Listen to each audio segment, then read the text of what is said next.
Bom dia, tudo bem? Bom, a típica pergunta que não se faz, né, quando você apresenta uma palestra, se tudo bem, né, porque não vai dar para todo mundo responder, mas eu espero que esteja todo mundo muito bem nessa manhã de feriado. Meu nome é Rafael Sampaio, eu sou produtor e sou diretor do BR Lab, que nesse ano tem essa parceria com o Frapa na realização de duas mesas aqui na programação. Estou muito feliz de ver algumas pessoas queridas aqui, enfim, estou cumprimentando, depois a gente vai poder falar. Eu estou numa passagem super expressa aqui em Porto Alegre, mas muito feliz porque amanhã a gente abre o BR Lab em São Paulo. Então é a primeira vez que eu estou abrindo um evento um dia antes de abrir o evento, vejam vocês. E muito feliz, porque quando o Frapa mudou para essa data, a gente conversando com os amigos do Frapa, com a Memes, com o Léo, com a Lei, com toda a organização, a gente, né, que também organiza um evento com todas as dificuldades de fazer um evento, falamos, não podemos jamais competir na programação. Vamos dar as mãos e vamos seguir porque os nossos propósitos são comuns. Por isso, esse ano, a gente está abrindo o BR Plot, que é essa programação do BR Lab de palestras abertas dedicadas a roteiro, ao mercado de roteiristas, às questões implicadas no mercado, nas práticas, no trabalho, nas ferramentas, no compartilhamento de ideias, de experiências para a formação de novos e velhos roteiristas, né? Que eu acho que é a grande razão da existência do Frapa. A gente decidiu abrir aqui em Porto Alegre. O BR Plot é uma parceria com a ABRA, que é a Associação de Roteiristas, que tem sido fundamental também para esse desenho da programação aqui, e junto com a ABRA e com a PAVIC, Associação de Pesquisadores Audiovisuais, a gente começou a desenhar e pensar essa mesa para falar da importância do roteiro, onde a equipe genial do Frapa deu esse título maravilhoso, muito além da imaginação. Eu estou muito feliz também de ter aqui essas quatro mulheres incríveis, com experiências diversas, tanto no campo do roteiro, quanto da pesquisa, quanto em outros áreas, não só do audiovisual, e historiadoras, antropólogas, pesquisadoras. Eu queria começar sem me estender muito, porque aqui a coisa é rápida. Logo mais começa uma outra mesa. Chamar a Caterine, que é quem vai fazer a moderação da mesa. Caterine Marques, por favor. Caterine. A Caterine é daqui de Porto Alegre, ela que vai apresentar. Acho que você pode apresentar as nossas convidadas, ou eu apresento, porque meu corpo faz movimentos involuntários, assim, quando eu tenho que falar em público. Então, se eu puder passar para você logo o microfone, eu vou adorar. Mas estou muito feliz, Isabela, Suzane, Maíra. Muito bem-vindas e uma ótima conversa. Queria dizer, então, só rapidamente, que às 3 da tarde a gente tem uma outra mesa aqui do BR Lab. O BR Plot começa amanhã e todas as mesas do BR Plot têm transmissão ao vivo, gratuitas pela internet. Então vocês podem estar no Frapa assistindo o BR Plot. Não, mentira. Então vocês, depois, quando chegarem em casa, vocês podem assistir as mesas do BR Plot e continuarem participando de qualquer lugar do Brasil. Obrigado, obrigado. Obrigada, Obrigado. Rafael. Valeu. Tá funcionando, tá funcionando. Obrigada, Rafael.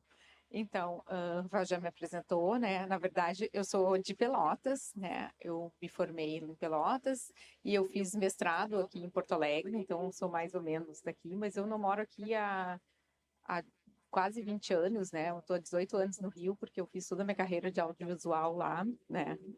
Como muitos daqui saem daqui e vão fazer no...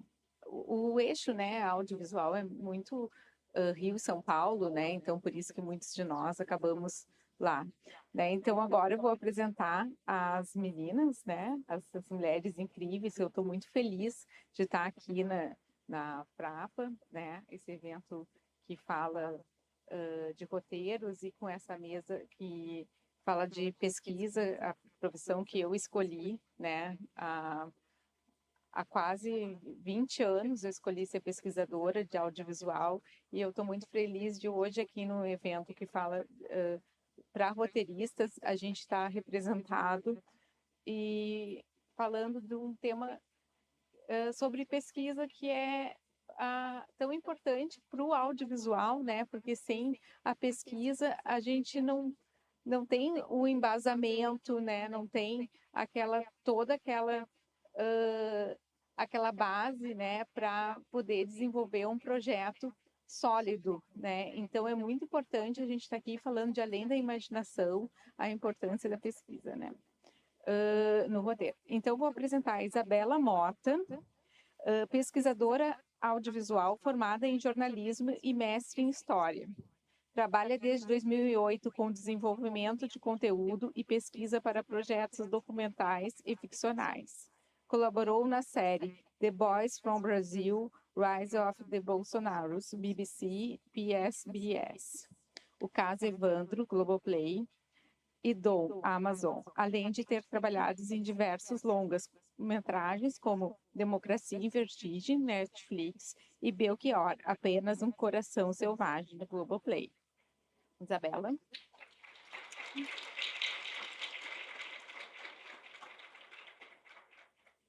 A nossa próxima convidada é Maíra Biller, é diretora e roteirista. Seu último filme, Diz a Ela Que Me Viu Chorar, venceu o competitivo internacional do Olhar de Cinema e prêmio do Júri Festival de Havana. É uma das diretoras de A Vida Privada dos Hipopótamos e de Elevado 3.5. Atualmente, ela desenvolve o roteiro de seu próximo filme de ficção, Um Casamento e a série Amigas, junto com Beatriz Signer.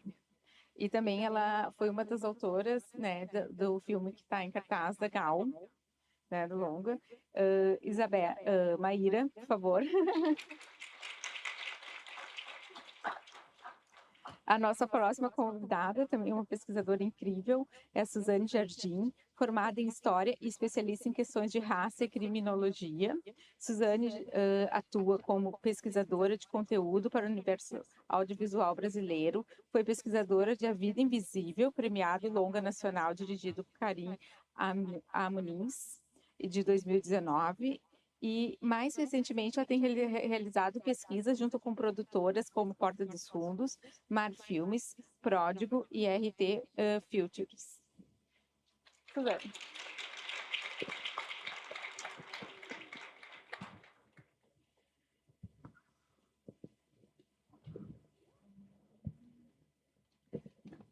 Bom, para começar, né, essa mesa, eu já falei, apresentei todas essas pesquisadoras incríveis e roteiristas. Eu gostaria que cada uma de vocês, né, pudesse contar um pouco a sua trajetória, né, e sua relação com a pesquisa, assim, em breve, uma breve fala, assim, né, para vocês expor um pouco essa relação. Vamos lá, quer a Isabela começar? Tá bom. Estão me ouvindo? Bom dia, gente. Estou muito feliz de estar aqui e colocar a pesquisa em pauta. Meu nome é Isabela Mota, há 15 anos eu sou pesquisadora audiovisual. Deixa eu só ver esse.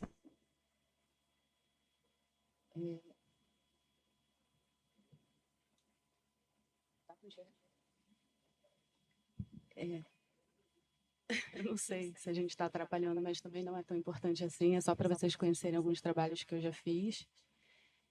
Eu sou carioca e há 8 anos eu estou em São Paulo, então eu faço muitos trabalhos Rio-São Paulo, mas também tive a oportunidade de trabalhar com projetos baseados em outros estados e até outros países.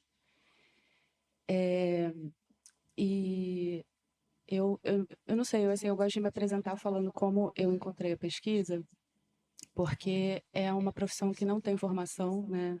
Se você quiser escolher ser pesquisador, como é que você começa? E é uma pergunta que às vezes me fazem. E eu acho que as pessoas encontram por acaso a oportunidade, fazem como bico, ou elas assistem pesquisadores mais experientes, e foi o meu caso. Eu, em 2008, não sabia direito o que eu queria fazer da vida. Eu era muito estudiosa, nerd, gostava muito de música, cinéfila e tal. E um amigo me apresentou o Lucas Mercier, que é um músico que tem um estúdio musical, faz muitas trilhas sonoras para cinema e TV. E ele, corajosamente, me encomendou, sem ter nenhuma experiência, 3 pesquisas musicais para ele compor trilhas. E eram pesquisas do tipo, o que toca no Brasil no século XVIII? para inspirá-lo na composição. E eu adorei fazer, ele adorou o resultado e falou: olha, você precisa conhecer uma pesquisadora profissional que tem empresa chamada Patrícia Pamplona. E eu assim, meu Deus, mas existe essa profissão? Acho que ela é feita para mim, porque eu amo estudar, eu amo fazer. Enfim, eu gastava meu tempo livre pesquisando, basicamente, mas ainda não tinha noção do que seria uma entrega profissional, coisa do tipo. Então, o encontro com a Patrícia foi maravilhoso. Eu fui assistente dela por 2 anos e ela me ensinou uma coisa muito importante, que quando você fala pesquisa, para muita gente, acho que cada um vai ter uma imagem na cabeça. Mas para organizar não só a minha cabeça como dos contratantes, eu costumo dizer que pesquisa se ergue em 3 pilares, que é a pesquisa de imagem, de material de arquivo, pesquisa de conteúdo, que é levantamento de dados, informações e sistematização desses dados, com produção de dossiês temáticos, para os roteiristas, principalmente, terem uma rápida compreensão do universo de um tema, e pesquisa de personagem, que geralmente é mais para documentário. Você encontra pessoas da vida real para fazerem parte das filmagens e serem os entrevistados, né? Os personagens do filme ou da série. Então, são esses 3 pilares. E eu sempre fiz os 3, mas eu me especializei um pouco em pesquisa de imagem. Foi como eu... acho que é como eu sou mais conhecida também. Mas, recentemente, minha carreira fez um movimento muito interessante, que eu comecei a colaborar mais ativamente com roteiro, chegando a escrever, inclusive, e fazer colaboração de roteiro. E também um precedente que eu não tinha. Eu participei das filmagens de um documentário que eu fiz a pesquisa de imagem, conteúdo e personagem.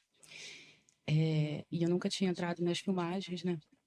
E eu estou fazendo roteiro de montagem, que é uma coisa que eu também não sabia que existia. Então, eu adoro isso da pesquisa, né? Que você acha que sabe o que é, mas no fundo é uma coisa que você inventa. E quanto melhor você imaginar, acho que mais resultados interessantes você vai ter. E me interessa muito esse lugar do pesquisador como um parceiro criativo dos projetos. E assim, eu espero que, enfim, que a gente tenha essa abertura cada vez mais para colaborar criativamente, porque pesquisa tem um lado técnico, mas tem um lado muito criativo também. Se você não tiver imaginação, você não sai do lugar. Então, acho que é isso. E eu vou apresentar aqui agora. Eu queria só apresentar para vocês a associação que eu faço parte, chamada PAVIC, na verdade eu, Caterine, Suzane e Raul Ribeiro, que está aqui prestigiando a gente. Agora em branco. E eu exagerei no texto, eu não sabia que não ia dar para ler. Mas, basicamente, eu falo que é uma associação fundada em 2022, na verdade, eu falo não, isso está no nosso site. Agora estou falando pelo coletivo. E a gente nasceu querendo dar visibilidade para essa profissão, que é desconhecida fora do audiovisual e dentro também. Muitas vezes eu trabalho com pessoas que falam: nossa, eu não sabia que isso existia. Que bom conhecer, e acabam virando parceiros de outros projetos, assim, depois de conhecerem. Então, a gente tem que muito... Pesquisa tem uma coisa muito pedagógica, de que a cada projeto você explica o que é, ao mesmo tempo a pessoa tem a demanda e você tenta conversar para chegar num ponto comum que você geralmente expande o que a pessoa acha que poderia ser uma entrega. E... bem, é isso, a gente acredita que é um insumo fundamental para qualquer processo criativo. E, inclusive, a gente tem GTs de diversidade a gente tem muita gente do Rio e São Paulo, algumas pessoas de outros estados, mas a gente, acho que tirando a Caterine, eu não conheço outra gaúcha na PAVIC. Hoje em dia nós somos 120. começamos em 11, hoje em dia somos 120, apenas 2 anos, então a gente é um grupo bem forte hoje em dia, a gente tem muitas trocas e a gente tem um slogan, que é pesquisa não é improviso, é profissão.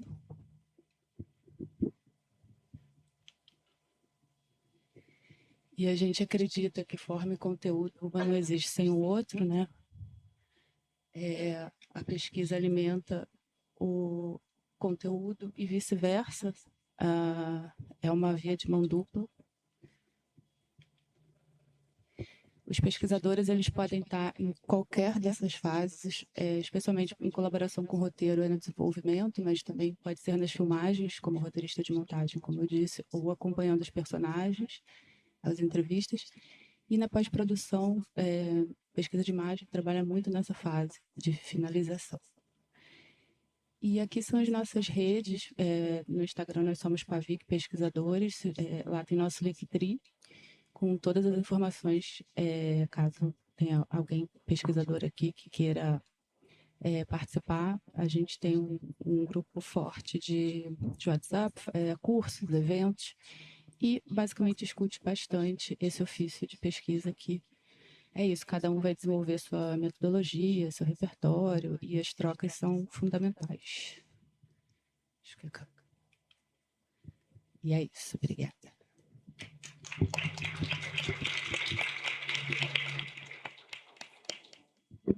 Obrigada, Isabela. Obrigada por ter contado a sua trajetória, né? E também apresentado a Pavic, porque a importância, assim, da Pavic para gente que é pesquisador é porque o trabalho do pesquisador é um trabalho muito solitário, né? Então, a gente precisa ter essa troca, a gente precisa ter essa rede de apoio.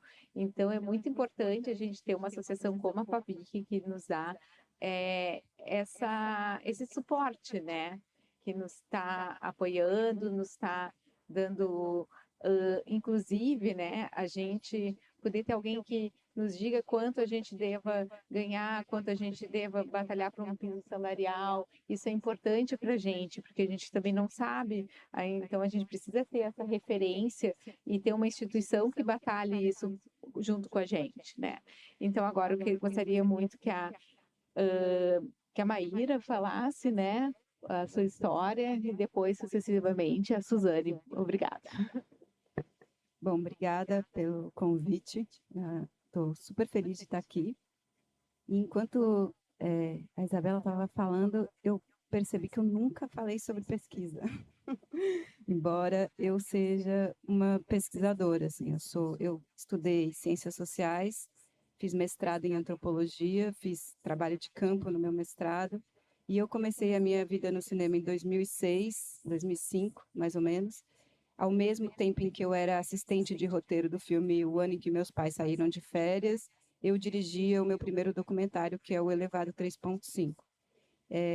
E aí a minha vida sempre caminhou muito junto, assim, como diretora de documentário e no início da minha carreira como pesquisadora para ficção. Então eu fiz a pesquisa do Xingu, do filme, que eu fiquei 1 ano fixa na O2 fazendo essa pesquisa, viajei 4, 5 vezes para o Xingu para conseguir fazer uma espécie de curso mesmo para a produtora que não tinha noção naquela época do que eram os diferentes povos indígenas que falavam línguas diferentes, que não é, enfim, toda uma questão assim bem importante desse processo e também de entender, isso foi em 2008, a perspectiva dos indígenas sobre a própria história dos Vilas Boas e como eles viam isso, e, enfim, colocar o Cauã Burger, que era o diretor do filme, em contato com as lideranças indígenas, em contato com os pesquisadores que tinham ouvido essas pessoas, e não só com o livro A Marcha para o Oeste, que era o livro dos Vilas Boas, enfim, como é que a gente complexifica um processo do ponto de vista da pesquisa e, obviamente, contribui muito criativamente, porque a gente está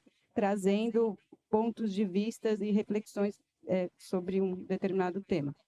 Depois eu fiz a pesquisa do Que Horas Ela Volta, depois que também foi ouvir muitas histórias de muitas mulheres, enfim, dividir isso com a Ana e entender. E a Ana Mulaer também foi a roteirista do Xingu, com quem eu aprendi muitíssimo sobre roteiro. Então eu vivia e participava da construção do roteiro muito de perto.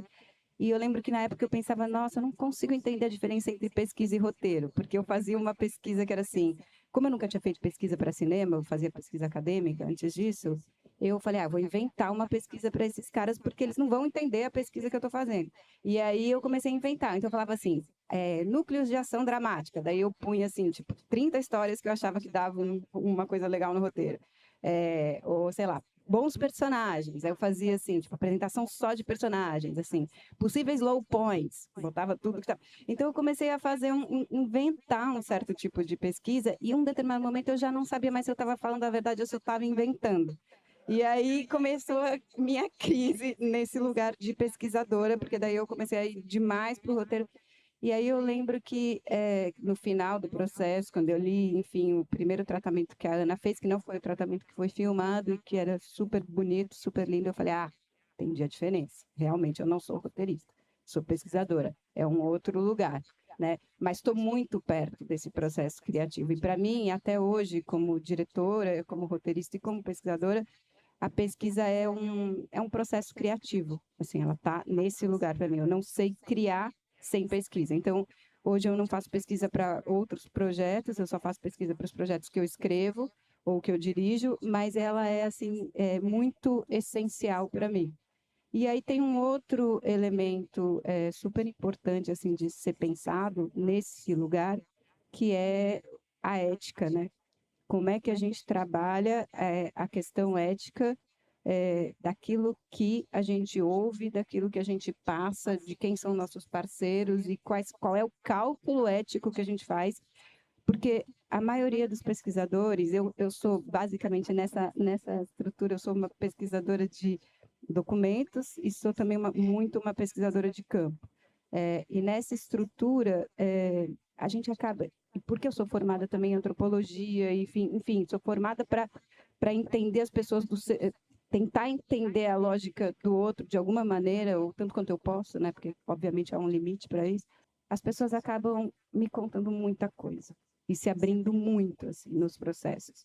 E aí eu vivo, e aí estou dividindo isso assim também pela primeira vez, porque eu nunca falei sobre isso, mas eu vivo um conflito muito grande entre o que eu escuto e o que eu passo pro adiante, né? Que Então, por exemplo, eu fiz a pesquisa do filme da Gal e escrevi os primeiros tratamentos de roteiro. Eu ouvi histórias absurdas. E muitas delas as pessoas diziam, mas isso não é. A própria Gal dizia para mim, mas isso não é para estar no filme.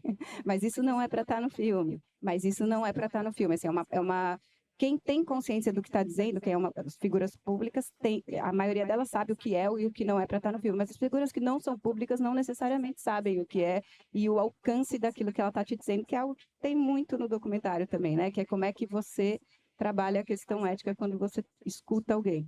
Então, eu acho que essa é uma reflexão super importante da gente fazer. Então, eu queria acrescentar que é um trabalho de uma hiper responsabilidade, o trabalho do pesquisador. Assim, então, a gente tem realmente que trocar muito e estar muito preparado para isso, porque tem coisas que nos competem, né, dentro desse processo. Assim.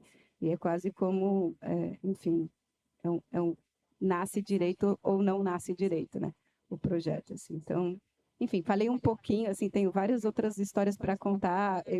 Eu fiz a pesquisa e escrevi também os primeiros tratamentos de um filme chamado Cidade Pássaro, dirigido pelo Matias Mariani, em que a gente, por exemplo, viajou para a Nigéria para escrever essa pesquisa. Eu dei aula de português para a comunidade nigeriana em São Paulo para conseguir chegar perto deles, entender o que significava ser um nigeriano chegando em São Paulo pela primeira vez, entender os diferentes povos e nações dentro da Nigéria e a característica de cada um. Então, a gente foi trabalhar nessa perspectiva, depois viajou para lá, voltou, enfim. Então, para mim, pesquisa e processo criativo são duas coisas que estão muito próximas. É isso. E estou muito feliz que a Pavix existe. Parabéns, gente.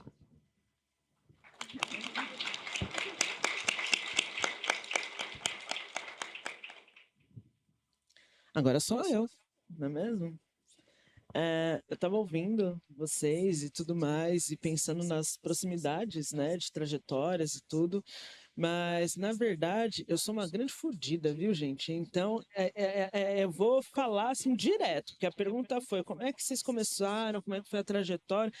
E basicamente a pesquisa em cinema foi o que me salvou, porque antes de começar a fazer pesquisa em cinema, sabe o que eu estava fazendo? Eu estava dando aula de empreendedorismo. Olha a cara de quem estava dando aula de empreendedorismo. Eu ganhava R$ 20 por aula, aulas de 5 horas, para turmas enormes, assim, no extremo de São Paulo. Então eu morava, vocês não conhecem muito bem, mas eu moro em Diadema, e eu dava aula em São Miguel Paulista. Era praticamente 3 horas de trânsito para chegar lá, ganhar R$ 20. Era isso que eu estava fazendo, tendo formação em História pela USP e mestrado pela UFABC, também em Ciências Humanas e Sociais.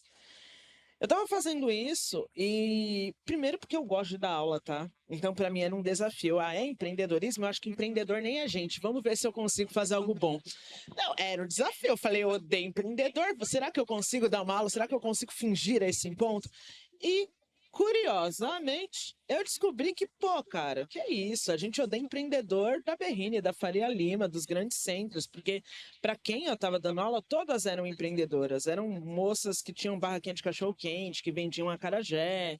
Então, deu para fazer aulas boas, com turmas boas, e isso me deu mais ânimo para voltar a procurar coisas, certo? Nisso de voltar a procurar coisas, aconteceu o primeiro diálogo parecido com uma pesquisa que viria a ser para o audiovisual, que foi quando vieram usar o meu grandíssimo talento de ser negra para, só isso, não tinha mais nenhum requisito aparentemente, para que eu fosse leitora sensível de um projeto. Eu nunca tinha ouvido falar sobre isso, mas basicamente era um projeto infantil, onde já estava com o roteiro praticamente pronto e aprovado, e eu deveria reler o roteiro para entender se havia racismo ou não, baseado em toda a minha trajetória enquanto negra.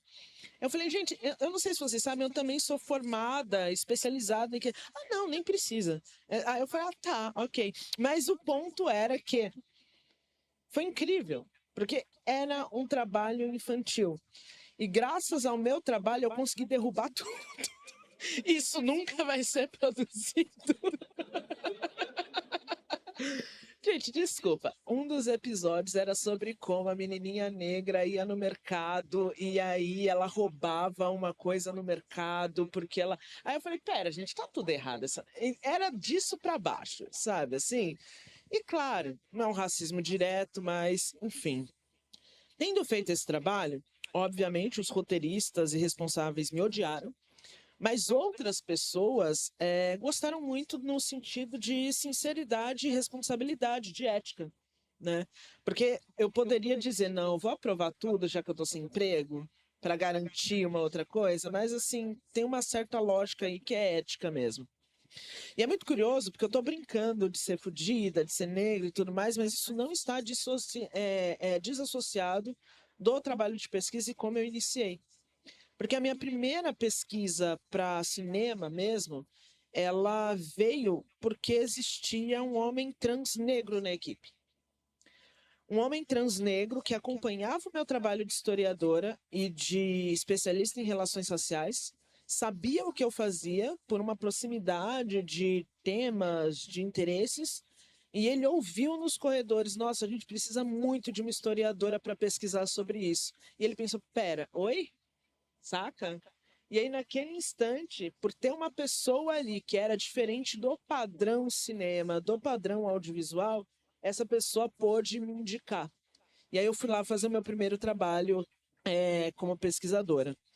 E nisso, o trabalho de pesquisadora, eu me identifiquei muito com a Isabela no sentido de, no meu tempo livre, eu costumava pesquisar.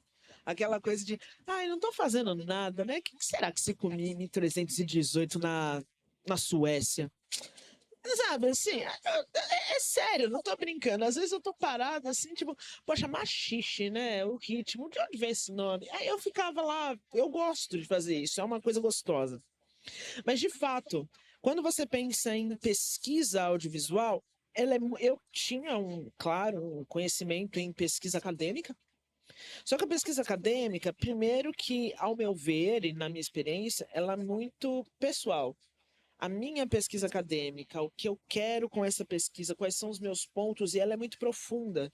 Eu cheguei a demorar 2 meses para responder um tópico minúsculo, porque eu achava que aquele tópico merecia um melhor olhar, mesmo ele não sendo o fundamental. Na pesquisa para cinema, inclusive aconteceu. Oi, Suzane, tudo bem? A gente tem 2 semanas. Você pode pesquisar e fazer uma cronologia da vida inteira de um cantor que faleceu aos 57 anos? 2 semanas, 57 anos? Fácil. Vamos, passa pra cá, fácil. É muito rápido, né? É muito rápido, os tempos são outros. Então, não que você tenha que fazer mal feito, mas você tem que pensar em outras linhas, em linhas criativas. Exatamente, é um trabalho criativo, é um trabalho imaginativo muito grande. Esse cantor mesmo, por incrível que pareça, eu precisava fazer e eu descobri que minhas tias eram fãs desse cantor. Muito fãs desse cantor. Eu descobri que uma das minhas tias tem um caderno de 1982, onde ela fez uma tour pelo Brasil seguindo esse cantor. Eu falei, pera, qual a chance? Como é possível, sabe? Eu fui atrás do caderno, sabe? Agora, como eu descobri isso? Trocando ideia, indo falar, tipo, putz, é um cantor brega? Quem eu conheço que curte música brega, que pode me falar coisas sobre, sabe? Eu peguei esse caderno, tinha informações no caderno sobre os shows, as cidades que eu não estava achando em veículos oficiais. Então deu para dar um incremento muito legal. Do mesmo modo que ultimamente eu tenho brincado, né? Geralmente é quando é alguém que eu já conheço, com quem eu já trabalhei, eu brinco dizendo, olha, trabalhar comigo é tipo pedir para eu responder aqueles caderninhos de enquete que passavam na escola, sabe, aqueles caderninhos? Aí eu falo, pensa nesse tema que você quer. Quais são todas as suas dúvidas? Aí ele falou, todas? Todas, as mais absurdas. Escreve. Olha, mas eu vou escrever coisa absurda. Escreve coisa absurda. E a pessoa vai lá e fala coisas... Nossa, teve uma... Não, é que às vezes é uns negócios que eu falei, amigo, eu não sei se eu vou te ajudar nessa não, mas vamos tentando, né? É um rapaz que ele queria saber, ele falou, eu gostaria de saber qual é a concepção indígena brasileira sobre extraterrestres. Já jogou assim. Aí eu falei, tá, sobre indígena brasileiro todo, porque você sabe que, assim, deve existir centenas, assim, de povos indígenas, cada um deve achar uma coisa, né? Ele falou, não, tudo bem, então vamos reduzir? Pode ser só ali os indígenas da região amazônica? Agora reduziu bem. Agora tu me ajudou. E ele insistia. E ele falou... Exato, mas assim, e o que entende? Então, às vezes, você tem não só que fazer uma pesquisa de conteúdo, mas às vezes você tem que dar uma aulinha pro roteirista. E não é uma aulinha, né? Mas para ele entender até que as premissas pelas quais ele está partindo talvez não sejam as ideais. E que talvez ele mesmo precise de um outro direcionamento, de um outro olhar, né? Para conseguir levar, porque realmente. E aí eu fico pensando, quantos pesquisadores talvez não tivessem, sabe, falar, tudo bem, eu vou fazer. Sabe, não é bem assim que funciona. Tem outras coisas mais legais também, sabe? Tipo, como se fazia teste de gravidez em 1952, mas exatamente em 52. Então, maravilhoso, sabe? Você vai lá atrás, você descobriu que tinha teste que se mijava em sapo, sabe? Eu falei, ok, eu fiz, muito bom, vamos mijar em sapo. Essa eu sinto falta, sabe? Tipo, devia ter ainda. Então, Não, mas a minha favorita de todos os tempos, e assim, era um roteiro sobre uma cantora de forró, e a roteirista queria muito saber tudo sobre o universo do forró. E eu sou punk rock, metaleira, blá blá blá. Eu falei, sei nada de forró, mas vou fingir pra ela que eu sei. Até porque eu falei, não, que assim, às vezes, só entre nós, sabe? As pessoas olham e falam, essa daí é da periferia, né, e tal, deve saber de forró, claro, aquela coisa, né? Mas eu não sabia. Entretanto, eu virei uma grande forrozeira. Gente, agora eu vou no forró uma vez por semana. Porque eu ouvi tanto forró fazendo essa pesquisa, mas tanto forró, sabe? E eu fiz amizade com cantora de forró. Agora, se eu quiser ir para qualquer parte, sei lá, de Ceará, eu tenho cantoras de forró em todos os lugares me chamando para show delas de graça. Eu tô muito feliz. Então, assim, são processos onde você envolve criatividade, envolve ética, mas envolve também um pouco de prazer pela curiosidade, prazer pelo novo, prazer pela coisa às vezes bizarra, mas para você entender que não é bizarra, é extremamente natural. E você tem que passar essa naturalidade também para o roteirista, para ele não exotificar o fato em si quando você apresenta, né? Então agora eu tô aí. Ah, outra coisa, eu sempre ficava muito traumatizado com a pesquisa acadêmica, né? Porque eu pensava, a pesquisa acadêmica é limitada. Poucas pessoas vão ler, não é todo mundo que vai. Agora, pesquisa em cinema é ótimo, porque a obra sai. E aí eu comecei e eu vi que em todos os anos, já faz. Bom, faz alguns anos que eu tenho trabalhado com isso. Eu acho que teve 2 ou 3 obras que foram feitas. O resto sempre era em fase de desenvolvimento, nada foi para frente. Então ainda estou frustrada, tá bom? Se eu que sou pesquisadora fico frustrada, imagina o roteirista, né? Que trabalha, trabalha, trabalha e depois. Mas enfim, eu acho que eu já falei bastante, mas era isso. E tá aí aberto pra gente poder dialogar. Isso.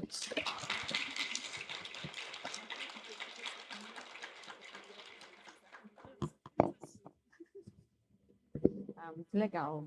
Obrigada por terem compartilhado essas histórias ótimas, né? E Suzane, o que eu acho muito legal é que você foi uma das pesquisadoras de um dos filmes que eu acho mais incríveis, né? Que é A Vida Invisível. E agora também você pesquisa para produtoras de humor como A Porta dos Fundos, né? E eu gostaria muito de saber que essa grande diferença, né? Porque como você pesquisa para um filme, eu acredito que você já pega aquele roteiro fechado, né? Aquela coisa assim. E aí, quando você vai pesquisar para um, para uma produtora de humor, tem que ter sempre aquele frescor, né? Aquela questão de ter a atualidade, porque o humor, se ele não tá naquele time, ele perde a graça, né? Então, eu queria saber como é que você lida com essas pesquisas, essas diferenças, né? Porque que é muito legal, a gente já pôde ver que você tem toda essa questão eclética, né? Que é maravilhoso e o bom pesquisador ele precisa ter isso, né? Então, eu queria que você contasse um pouco mais sobre essa sua experiência, né? Não, legal, ótima questão. A Vida Invisível, realmente, o roteiro estava pronto. O roteiro da Vida Invisível é baseado numa obra, né, num livro muito bom, inclusive, que é A Vida Invisível de Eurídice Guzmão. Então, a parte imagética, histórica, ela já estava praticamente levada, estava tudo tranquilo. Mas o que faltava era exatamente coisas de cotidiano, coisas de dia a dia que tornariam o filme crível, que tornariam o filme mais sensível.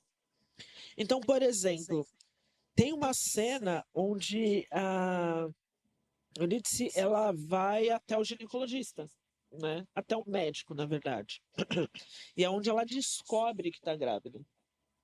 E aí o que se precisava saber para fazer aquela cena era como era um consultório, existia ginecologista? Ou uma mulher nos anos 50 iria num médico geral fazer aquele tipo de coisa? E como seria uma consulta? Que tipo de perguntas um médico faria, né? E sabendo que a pessoa está grávida, que tipo de coisa esse médico diria? Que tipo de conselho? Então, são elementos que eles em si acabam não mudando a estrutura geral do roteiro, mas eles fazem com que quem assiste o filme se sinta mais sensibilizado. Eu lembro que eu assisti a cena do ginecologista, eu digo ginecologista, mas enfim, não era bem, mas era também uma coisa meio mesclada e tudo mais. Eu assisti a cena e para conseguir responder isso para eles, eu fui atrás de boletins médicos da década de 50. Boletins médicos onde médicos descreviam as próprias consultas. E aí eles diziam quais eram as perguntas, quais eram as respostas, e eu consegui fazer um resumão de como isso funcionava. E esses boletins médicos, eles eram assustadores. Eles eram muito assustadores no sentido de que eles eram pouquíssimos científicos e eles tratavam mulher muito como incubadora mesmo, sabe? Então eles eram bem esquisitos. Mas é isso, é trabalhar porque na cena é isso que acontece. Ele vai lá, ele mexe nela, sabe que ela tá grávida, não pergunta nada e já começa, ai, que bênção. E vai, jogando várias expectativas dele quanto a ela se tornar uma mãe. E isso, por mais que possa parecer simples ou uma coisa normal, isso tem base em pesquisa, porque poderia ter sido diferente, né? E várias outras ceninhas é a mesma coisa. Eu fui ver no cinema, né? Pela primeira vez, assim, logo na semana de estreia, e era muito, porque foi o primeiro que eu vi, né? Assim, a pesquisa. E tinham frases inteiras que estavam na pesquisa e que usaram no filme. E aí eu começava a chorar. Meu Deus. Eu começava a chorar assim de boba, sabe? Porque é esse processo. Ao mesmo tempo que teve um trabalho, existe um personagem que ele é um detetive, um ex-policial. E queriam muito que ele fosse um personagem negro. Mas o pessoal em si, eles estavam reticentes, porque eles achavam que talvez não fosse coerente com a época. E aí eu falei, pô, essa eu nem precisei pesquisar. Eu falei, opa, claro que é coerente, rapaz. Negros tinham dificuldades enormes de arrumar emprego, exatamente por isso. Muitos deles iam para o serviço da polícia, exército, serviços públicos como um todo. Então, o número de pessoas negras que estavam na polícia, que eram da Guarda Civil e tudo mais, ele é relevante. Então, ter esse personagem, esse policial negro, que agora atua como detetive, é super crível, vai que vai. Então, há também um trabalho de dar segurança em escolhas, né? Para que o espectador não estranhe algumas coisas. Então, foi muito isso. Já no Porta dos Fundos, é um pouco diferente, porque eu trabalho sob demanda. Sob demanda no sentido, essa semana eu gostaria de. E aí surge um assunto absurdo. Aí eu vou lá, opa! E aí eu tenho tantos dias para fazer um apanhado sobre tal assunto. Às vezes vem um assunto cru, às vezes vem um assunto categorizado.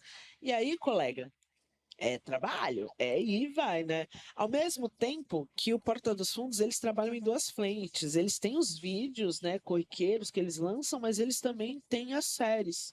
Eles trabalham com séries e produções, às vezes, né, que trabalham o cômico e o não cômico. E eu trabalhei em duas, que agora estão em produção, que vão ser lançadas pelo Prime Video, né? E essas duas em si eram totalmente históricas, anos 70. Então aí já foi outra experiência de trabalho, porque era humor. Então, por exemplo, eu tive que fazer uma lista que no final ficou com 3 páginas sobre as ofensas e palavrões mais populares entre os jovens na década de 70. E aí eu não só fiz, como ainda dividi por anos. Eu falei, ó, em 72 esse pega, mas 74 já tá embaixo. Entendeu? Porque precisa. Então eu acho que é isso. Tem essa diferença, né, de metodologias e tem essa diferença de, por exemplo, eu não consigo chorar quando eu vejo fragmentos da minha pesquisa em um vídeo do Porta dos Fundos que é mais geral, né? E não é porque é ruim, é mais geral, não tem a frase que eles vão e reutilizam. Na Vida Invisível isso já tem, né? Então é essa vivência, essas possibilidades. Eu não sei se eu te respondi, mas eu falei pra caramba, então tá bom. Ah, respondeu, sim, exatamente isso. Bela, eu queria que você falasse um pouco, né, sobre, assim, Belchior, né, as imagens contam muito o, o documentário, né, e esse tipo de documentário, como Belchior, é um documentário que sem as imagens, ele realmente, o roteiro não existe, né? E eu gostaria que você falasse um pouco sobre esse trabalho criativo da pesquisa de imagem, né, como colaboração, como é que ele é feito, né, como você trabalha, como você leva até os roteiristas, como há uma discussão, como é que isso existe, porque, por exemplo, se não existe um licenciamento das imagens, o documentário, como a gente viu, né, ele não tem, né? Fora a questão de budget, se você não tem também.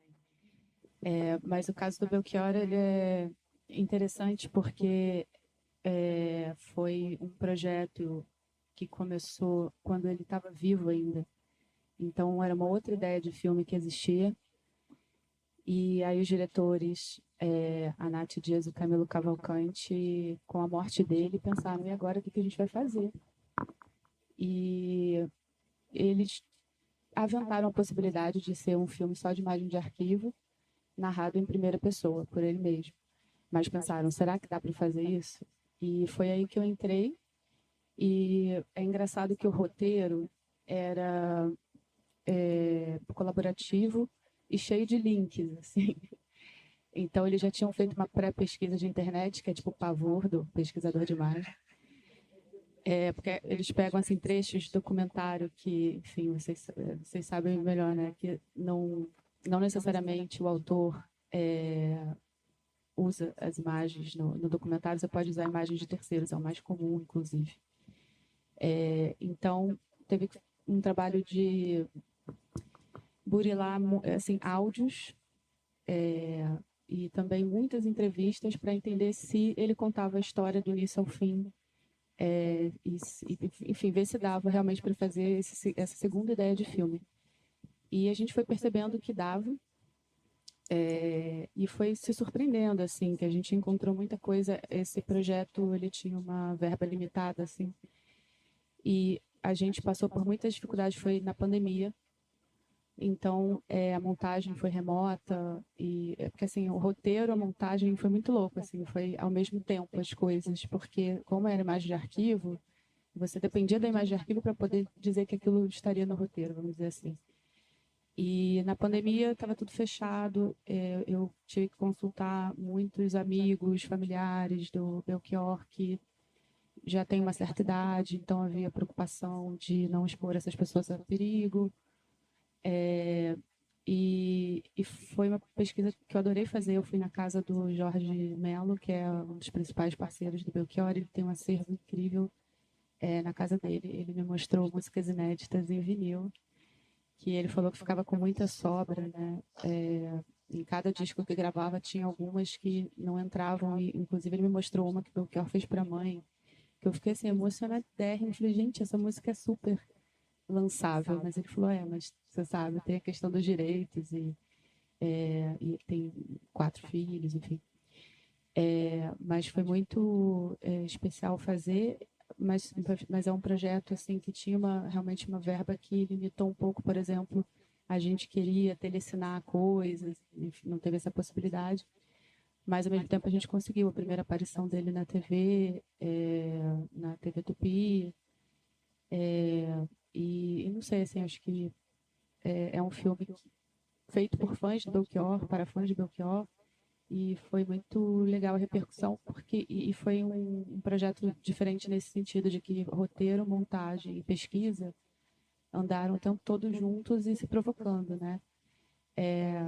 Aquela coisa que a Suzane falou, né? Eu me perguntava muito, eu também fazia aquele papel assim, mas e as mulheres do filme?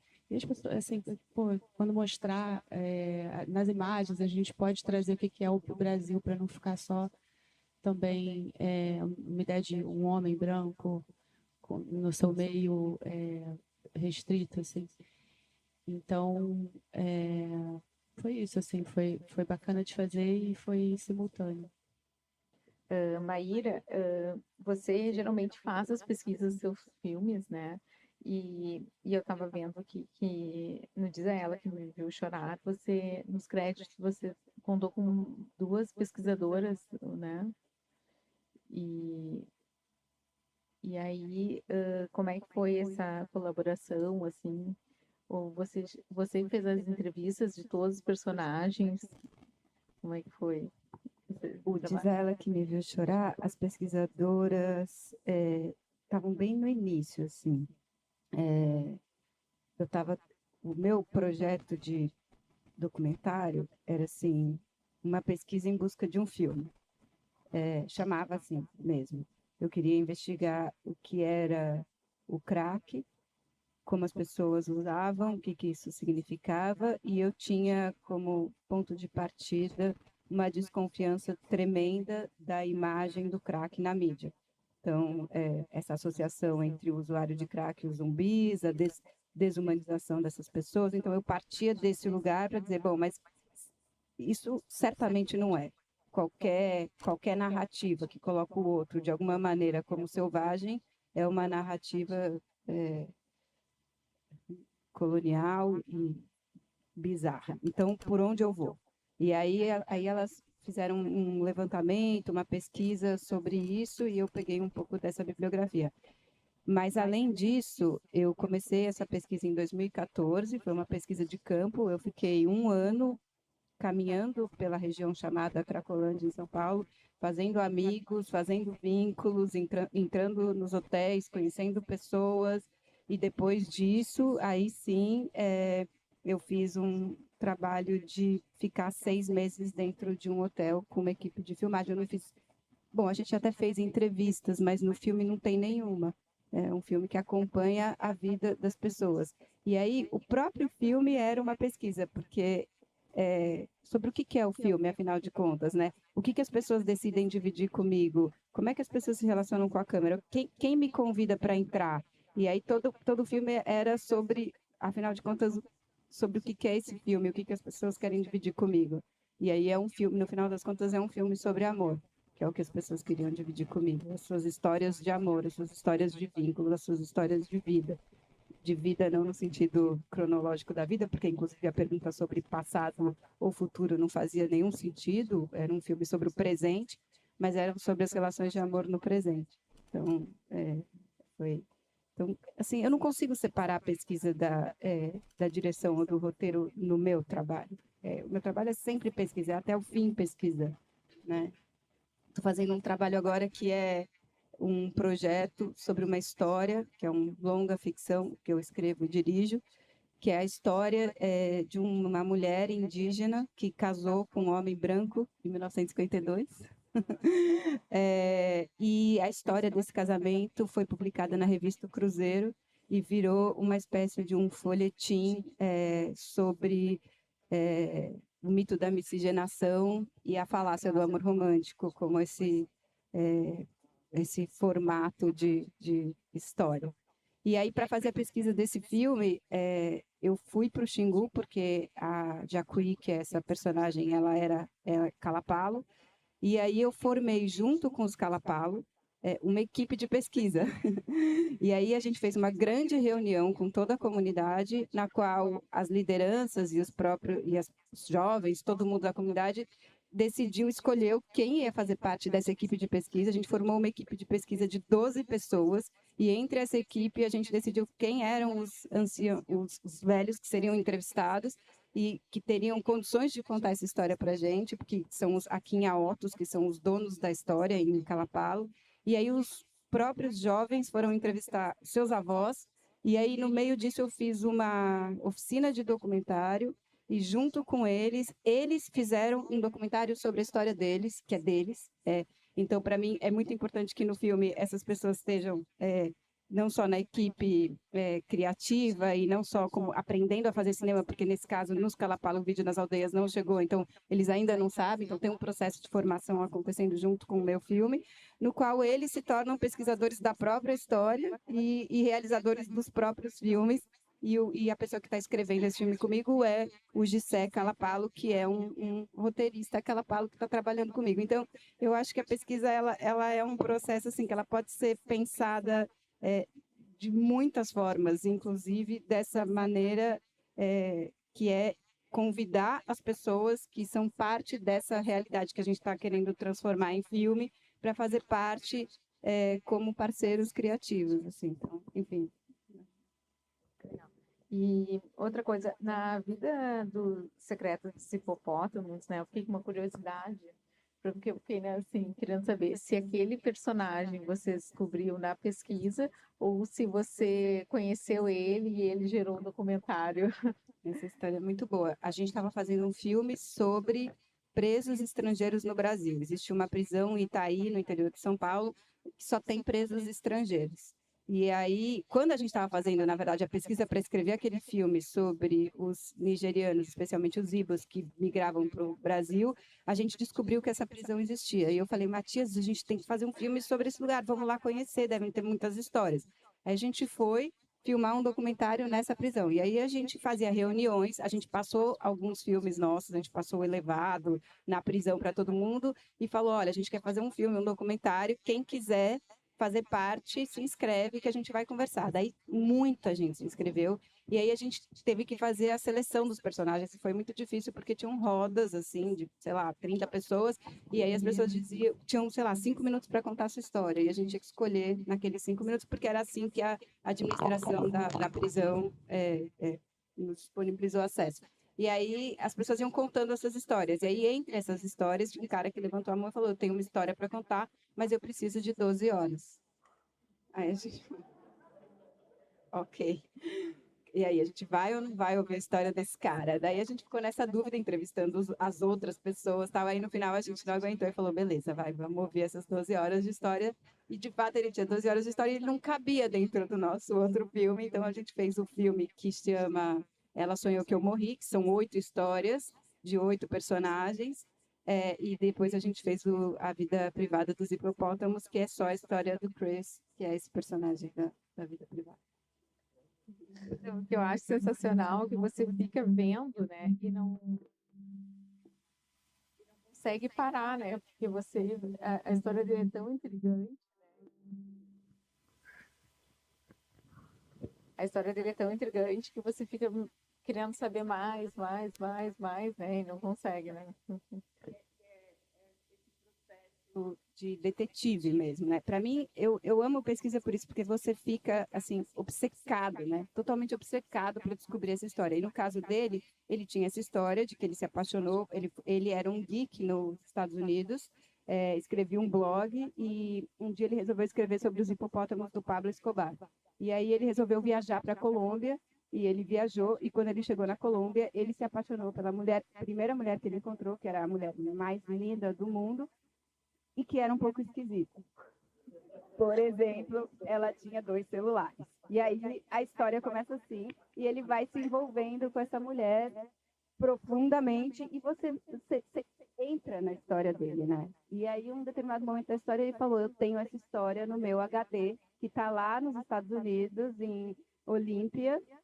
Se vocês quiserem, vocês podem ir lá pegar meu HD. E aí a gente tem que pegar esse HD.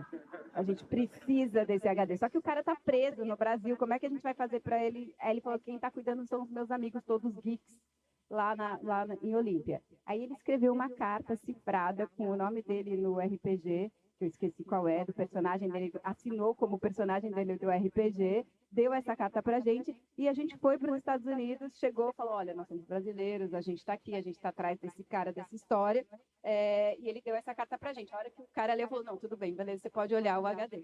E aí a gente entrou no HD, e quando a gente pegou o HD com essa história, a gente não conseguia dormir, porque a gente passou a madrugada inteira vendo todas as fotos, todas as histórias.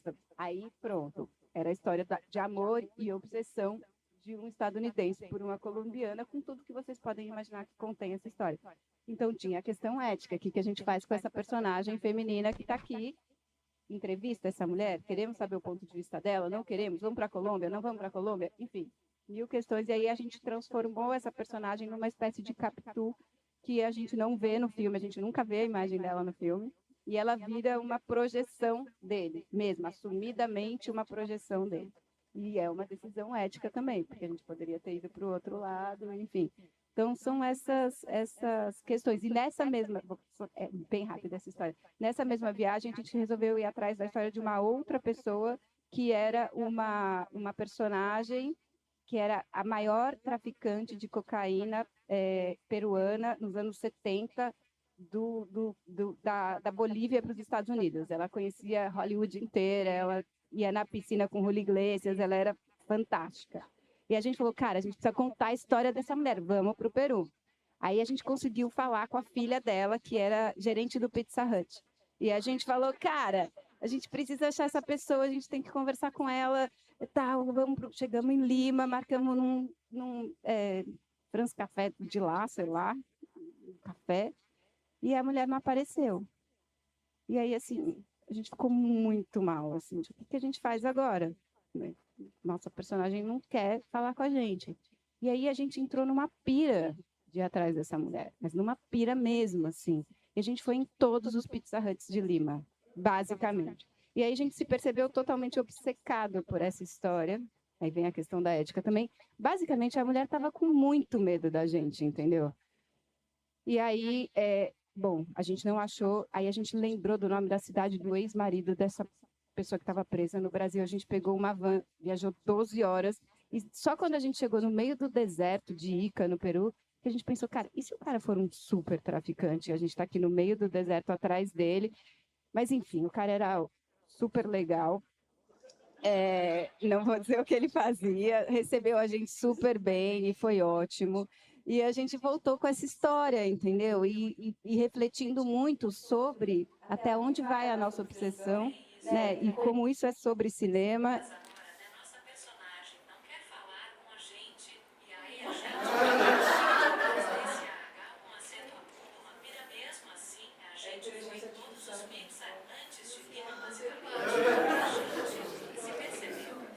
Vocês ouviram? Vocês estão ouvindo?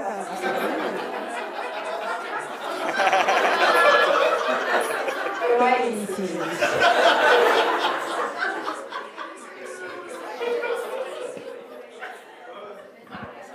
Ok. Uma participação especial da inteligência artificial, sabe? Enfim. Vamos continuar aqui, não vamos perder o foco da nossa conversa. Foi só uma coisa assim para descontrair, sabe? Bela, eu queria saber de você, da sua pesquisa, né, em Dom, que é muito, Dom, assim, um personagem, né, real, né, já muito inspirador, né, já foi inspiração em várias outras obras, né, como foi relatar isso, fazer essa pesquisa, né, trabalhar com o Breno, que você teve uma experiência, uma troca muito grande, assim, com ele, né, e eu gostaria que você contasse um pouco pra gente como é que foi esse trabalho que você fez. O Breno é uma pessoa muito importante na minha carreira, porque se hoje em dia eu sou ninguém, quando eu era ninguém menos um, ele meio que fazia questão que eu fizesse pesquisa dos projetos dele, porque a gente trabalhou junto em 2016 no filme oficial das Olimpíadas de Rio 2016, e foi uma pesquisa muito difícil de fazer, porque enquanto eles filmavam as Olimpíadas, eu e uma equipe ficávamos selecionando ao vivo trechos que a gente achava interessantes para poder depois usar na montagem, porque se apagava em 24 horas do servidor essas imagens e depois você só tinha acesso a clipes. E a gente queria ter a chance de o que fosse marcante, a gente se falava assim bastante para garantir que a gente teria as imagens do que era marcante para as equipes de direção, que eram 4, o Breno foi direção geral. E eu acho que ali ele viu minha garra, né? Porque fazer isso foi difícil. E aí eu fiz pesquisa para todos os projetos que ele fazia.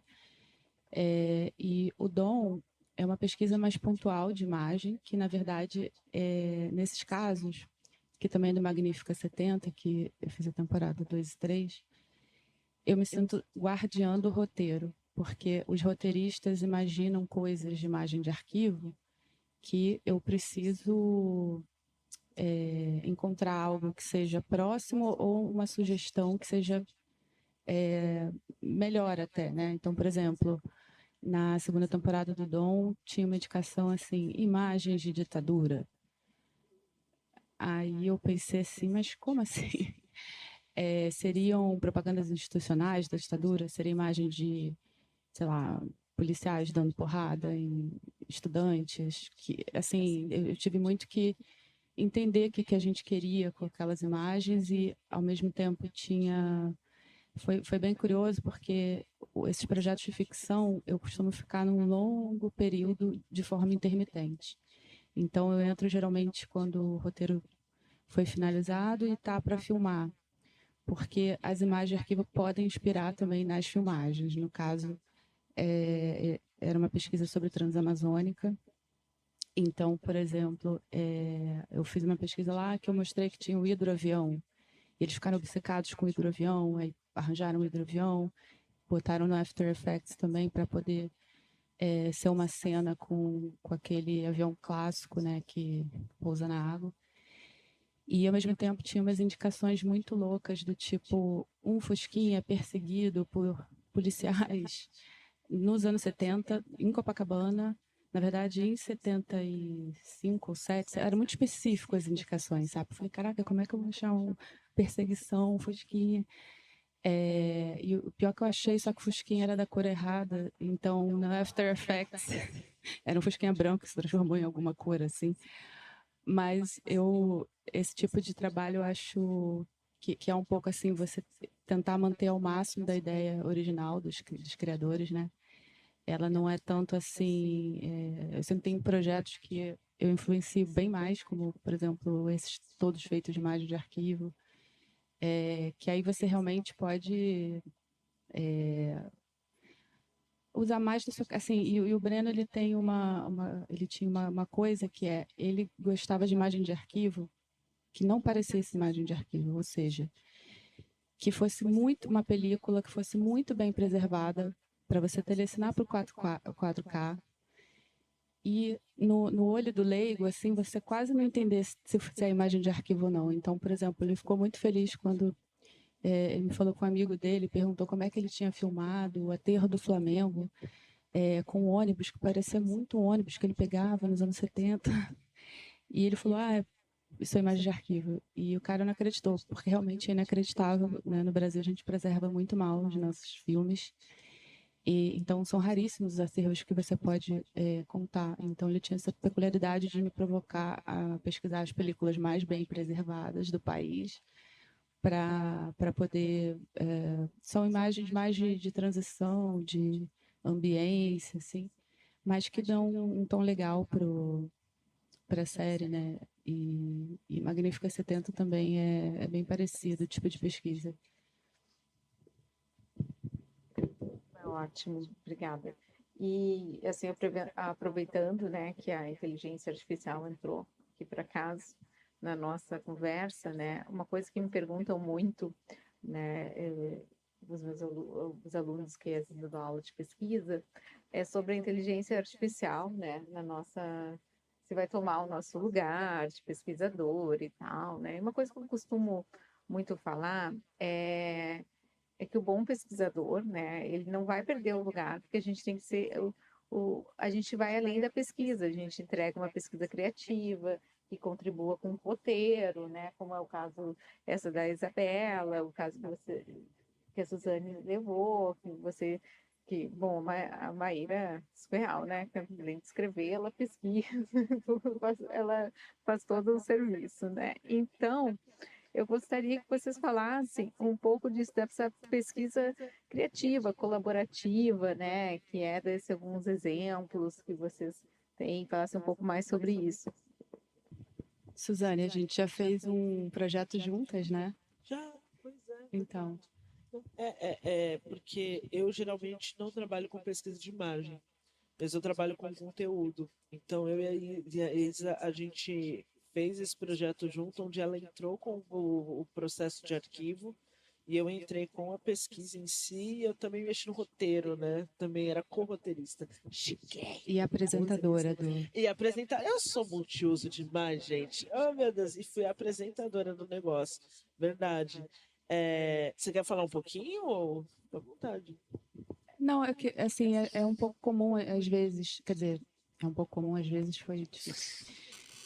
Para mim, pelo menos, é relativamente frequente trabalhar, meiar, né? Estava até falando isso com a Caterine ontem, meiar um trabalho com outro pesquisador ou trabalhar em equipe, quando é um projeto... Porque pesquisa tem isso, né? Sempre te contratam assim, tô precisando de pesquisa, nananã, aí você fecha 2 meses. Aí, chegando no fim, eles percebem que estão gostando, querem mais um pouquinho, então mais 2 meses, depois mais 2 meses, mais 2 meses. Então tem projetos que eu fico, às vezes, quase 2 anos nessa, de 2 em 2 meses, porque eu acho que isso é um problema do mercado de não entender a importância da pesquisa, porque se entendesse, eles assim, entenderiam que ficar de cabo a rabo a pesquisa, por exemplo, é super interessante.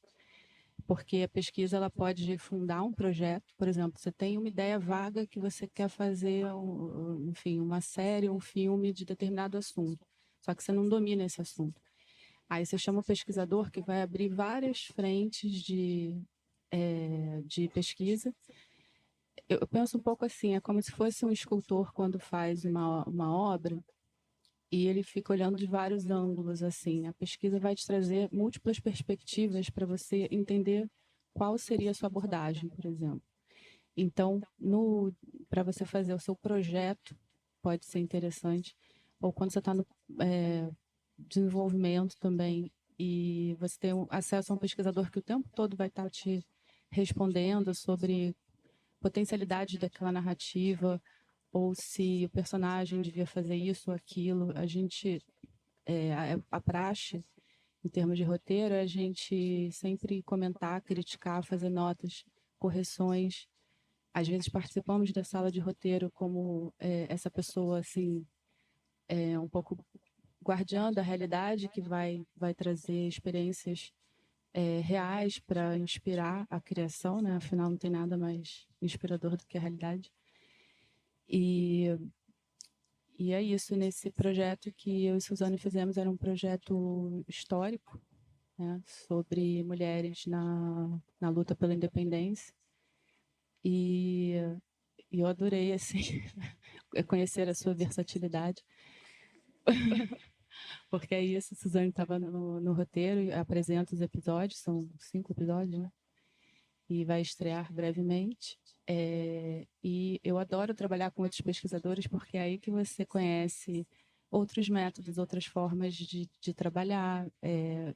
Por exemplo, eu sou obcecada com planilha, organização. Eu acho que organização é a alma da pesquisa, porque pesquisar, no fundo, todo mundo pode, mas entregar de uma forma sintética, que você consiga fazer com que os roteiristas acessem rapidamente os assuntos e, de alguma forma, dominem, exige uma habilidade específica, né, de sistematização de dados. E nesse projeto que eu fiz com a Suzane, na verdade, eu fiz pesquisa de imagem, e foi muito provocativo, porque existem muitas histórias de mulheres que não têm imagens. Então, você precisa inventar e fazer novas imagens, né?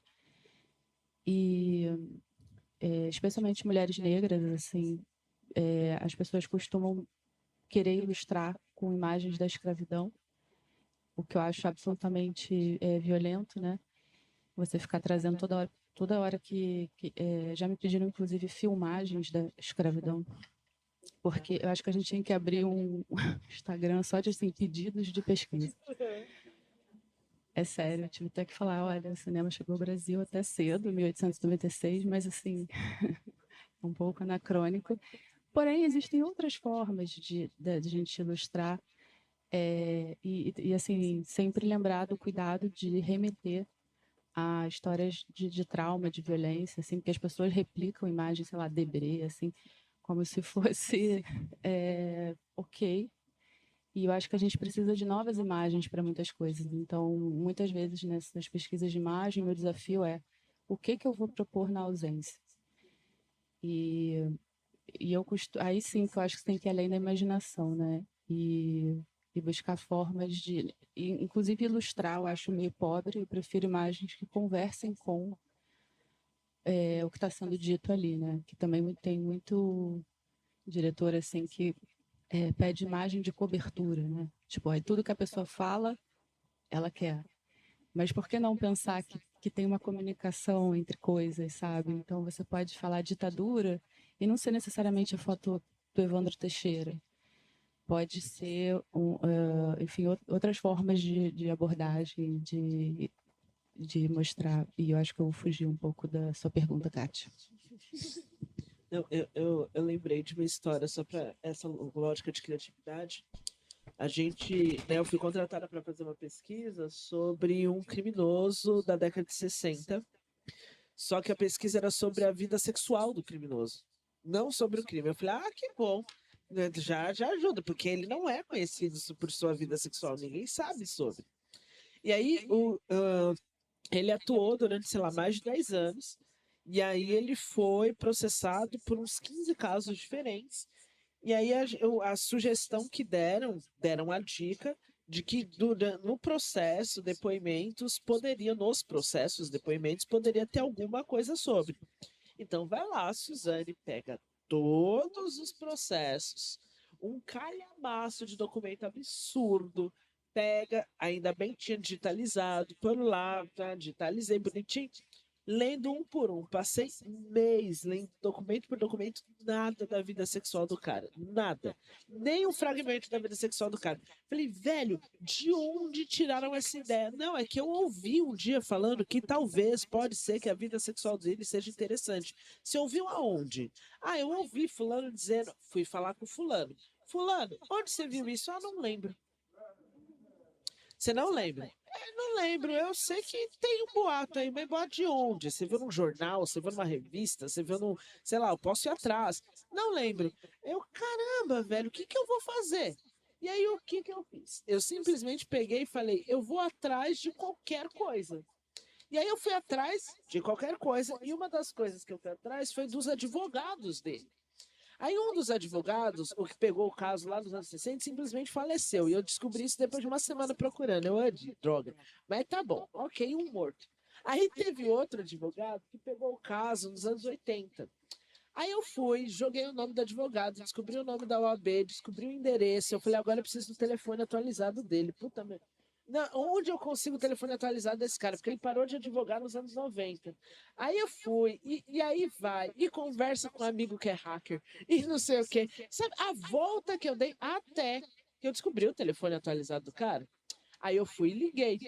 No que eu liguei, olá, tudo bem? Você é o fulano que atuou como advogado no caso não sei o quê. O cara começou a chorar. Começou a chorar muito, meu Deus, porque quando eu namorava ele, eu, Deus abençoe! Yes! Yes!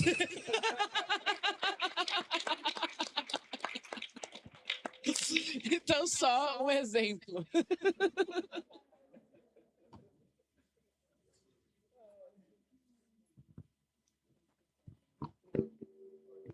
Exatamente. Não, eu costumo dizer que o pesquisador é o cara que se vira nos 30, né? Porque ele não pode jamais desistir, né? Porque Inclusive, que fique de registro que o cara ele estava deprimido e ele passou 4 meses me ligando todos os dias para conversar. Aí eu falei, ô, Rafa, às vezes eu atendi, às vezes não, às vezes eu falei, vamos lá, vai. Aí já morreu o assunto, já entreguei a pesquisa, ele continuava ligando, eu, opa, fala, amigo. Enfim. E voltando aqui um pouquinho no que você estava dizendo de ter um pesquisador durante o processo inteiro, né, que foi mais ou menos o que acabou acontecendo comigo na experiência do Xingu, que era um filme muito complexo, né, e era assim, eu ia ficar uma semana, depois 3 semanas, depois 7 semanas, depois, e aí eu ia ficando até o filme, até na pré-produção e tudo mais.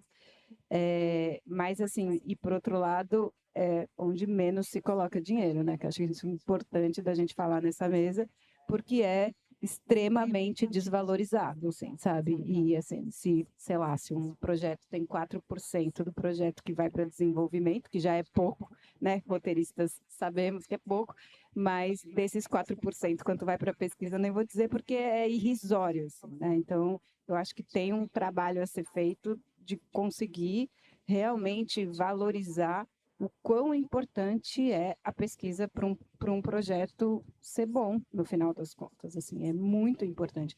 Eu tive oportunidade de participar de um laboratório sobre séries o ano passado, ou esse ano, internacional. E aí eu tive aula com vários criadores de série, com o cara do Game of Thrones, com o cara do The Crown, com o cara do In Therapy, todos eles, assim.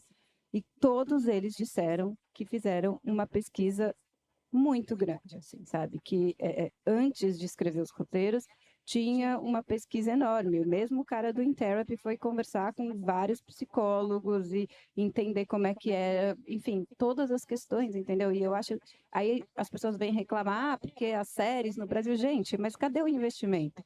Como a gente está conversando com o nosso público? O que a gente entende desse público? O que a gente entende dos nossos personagens? O que a gente está comunicando? Quer dizer, a pesquisa ela está tanto no início quanto no final, entendeu? Assim, quando uma plataforma vem e apresenta uma pesquisa pronta para a gente, a partir da qual a gente tem que criar determinadas coisas, que isso significa, onde esses caras querem chegar, com quem que eles estão querendo conversar, ou seja, é assim, ela tem um alcance, uma importância muito grande em todos os tipos de projetos, desde os mais autorais, aos documentários, até as grandes séries, com o intuito de ser mais comerciais, e, no entanto, não é valorizada. Não é valorizada economicamente, não é valorizada entre os outros profissionais que estão no mercado audiovisual. Então, realmente a gente está ali no fim do fim do fim do fim, né?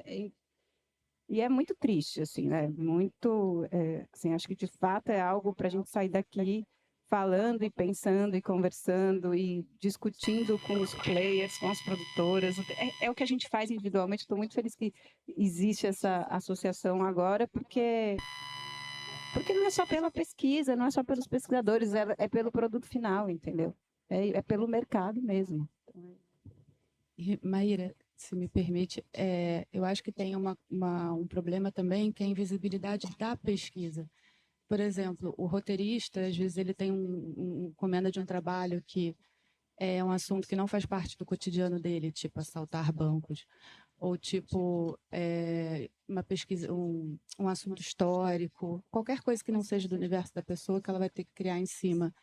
Acaba assimilando a pesquisa, mas não chama de pesquisa, está lá no desenvolvimento, e aí você invisibiliza duplamente, porque eu acho que seria importante o roteirista começar a falar, não, olha, isso é um trabalho de pesquisa, custa tanto, o período vai ser esse aqui é o da escrita, até porque eu acho que contribui com a precarização do trabalho se você, né, botar a pesquisa na conta do roteirista. Do trabalho de todo mundo, né?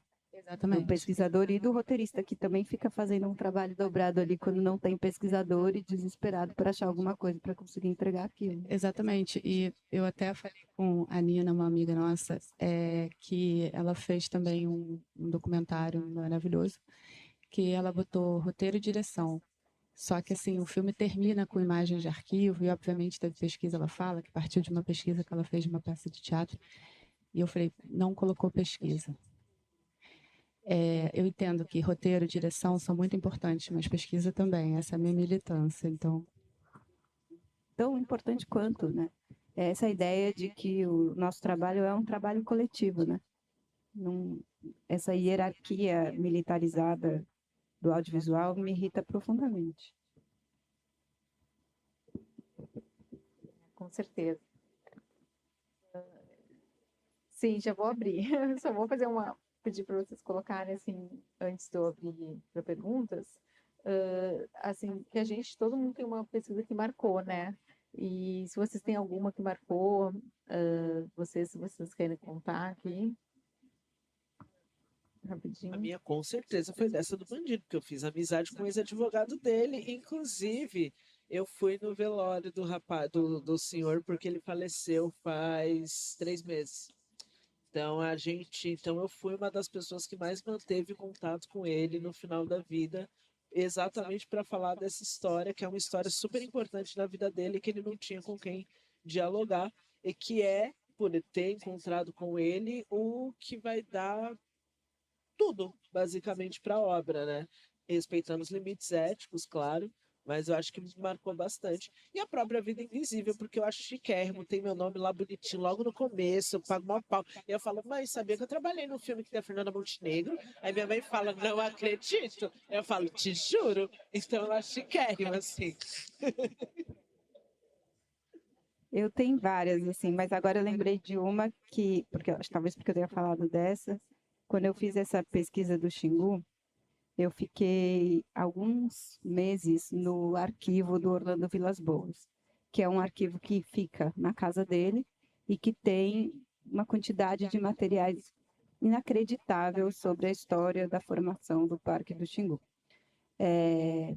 Mas eu achava as cartas, eu achava os livros, eu achava as fotos, eu achava tudo, mas faltava uma parte da história, que era a história do Cláudio Vilas-Boas, que não estava exatamente toda ali na história oficial. E um dia eu fui atrás do filho do Orlando até a garagem e vi que tinha uma mala num quartinho. E eu falei, o que tem naquela mala? Ele falou, não, ali tem umas coisas do Cláudio. Eu falei, eu posso ver? Ele queria tanto ver, né? A gente precisa tanto do Cláudio e tal. Quando eu abri a mala, tinham os cadernos todos do Cláudio, mas tinham os cadernos de um filho adotivo, ou não, do Cláudio, que é um indígena do Xingu, que morreu aos 18, 20 anos, num acidente de carro, e foi tirado do Xingu pelo Cláudio aos 6 anos e foi estudar numa escola em São Paulo e foi criado pela irmã deles. E esse menino, ele tinha feito uma cirurgia no nariz, uma plástica. E todos os cadernos dele falavam sobre a relação entre ser indígena e ser branco e a história dele. E, de alguma maneira, essa história, ela resumia a história do que significa o contato entre os brancos e indígenas, sejam os brancos os Vilas Boas ou não, mas a profundidade dessa violência e essa história que estava ali e os diários dele, assim. E isso, para mim, assim, foi muito absurdo, assim, sabe? Quando eu encontrei essa mala, eu encontrei um filme que não foi feito, mas eu encontrei, né? Aquela coisa do plot twist do pesquisador. Eu encontrei, eu vi isso, assim, esse roteiro até, essa história já teve mais perto, mais longe, enfim, tinham questões éticas, ela acabou não sendo contada. E eu fiquei muito impressionada. E aí tem uma frase que eu vi num Lambi Lambi do Coletivo Transverso, que o desapego é meu e isso ninguém me tira. Que eu acho que é um pouco resume um pouco essa dificuldade de ser pesquisador, né? Porque é isso, né? A gente se apega e desapega, e se apega e desapega, e esse é o processo do pesquisador dolorido e, ao mesmo tempo, muito bonito. Estava pensando agora que, assim, acho que eu tenho uma recorrência na minha carreira de 3 tipos de assuntos, que são musicais, fiz documentário do Barão Vermelho, A Farra do Circo, dentre outros, true crime, né, especialmente Caso Evandro, e também Altamira, eu fiz pesquisa para o podcast, além de Em Busca de Anselmo, também true crime, e filme político, que os maiores exemplos acho que seria Democracia em Vertigem e o The Bolsonaros. E, sem dúvida, acho que os políticos foram... É meio true crime também, em certa medida. Foi muito difícil de fazer, porque, especialmente Democracia em Vertigem, era mais um filme sobre impeachment da Dilma, darará, mas aos poucos a gente foi vendo a ascensão do bolsonarismo e pensando, putz, não dá para desviar disso. E era uma coisa muito periférica no filme, no início, assim, a gente nem sabia se ia colocar esse cara assim no Congresso, meio será que bota, não bota? Como se fosse assim uma coisa dispensável e do nada na pesquisa ao vivo, porque era uma pesquisa que era diária, né? Tinha 3 assistentes e as pessoas baixavam em tempo real muita coisa, assim, que a Petra gostava de ter um acesso meio total de tudo que estava acontecendo na política. E foi muito estressante, porque você, junto com o filme, você se dava conta de que alguma coisa estava em transformação, né? E aí foi engraçado que depois eu fui fazer a série do Bolsonaro, da família Bolsonaro, e parecia assim, a outra temporada, que aí eu ia falar os gringos, mas os ingleses queriam entender como é que aconteceu esse fenômeno, que família é essa, que tradição militar, né? Como é que ele surgiu e ganhou esse espaço, e foi muito difícil fazer também, porque eu tive que reviver. E assim, foi um pouco de uma surpresa para mim, porque eu percebi que a coisa estava... Porque quando eu estava fazendo Democracia em Vertigem, eu levei um susto quando eu vi essa sanção, como se ela fosse algo recente. E quando eu pesquisei o Bolsonaro, eu vi que, assim, desde 2011, pelo menos, tinha uma rota, assim, bem expressiva nesse sentido dessa família. Elas estavam se organizando para isso, só que não era na mídia tradicional, né? Era nas mídias sociais E assim, eu vi muitas coisas que eu perdi. Então, é como se eu estivesse vendo o passado recente da minha história do meu próprio país de outra perspectiva. Por isso que eu acho que pesquisa é isso, é uma brincadeira de perspectivas, assim. E outra coisa que eu acho que é uma vantagem de você contratar pesquisador é isso. Olha quantos assuntos a gente já estudou, olha quantos documentos, tipo, True Crime, você tem que ver processos de milhares de páginas, documentos históricos a mesma coisa, é tudo muito vasto. Então a gente tem, além de conhecimento inútil para dar e vender, tem muito conhecimento já embasado. E o que você falou da inteligência artificial, eu acho assim, quem faz o fact-check da inteligência artificial? Porque toda vez que eu vou pesquisar, tem erros, assim, se não de informação, de construção mesmo, que levam ao erro. Eu acho perigoso no momento. Talvez a gente consiga, assim, em alguns anos fazer algo que, sei lá, o pesquisador consiga provar, mas por enquanto, sinceramente, é uma ferramenta periférica. Completamente. Eu vou abrir para perguntas, mas antes eu tinha uma pergunta para fazer. E só rapidinho, só uma curiosidade que eu tenho: quanto tempo demorou a pesquisa do Democracia em Vertigem? Quanto tempo você ficou pesquisando com a Petra? A Petra começou, acho que em 2017, com o Antônio Venâncio. Ele ficou, acho que 1 ano e meio. Aí, quando ele não aguentava mais, eu entrei só 2 meses. Aí, depois, mais 2 meses, mais 2 meses, mais 2 meses, eu fiquei quase 2 anos. Tá ótimo. Vou abrir para perguntas agora. Primeiro lá.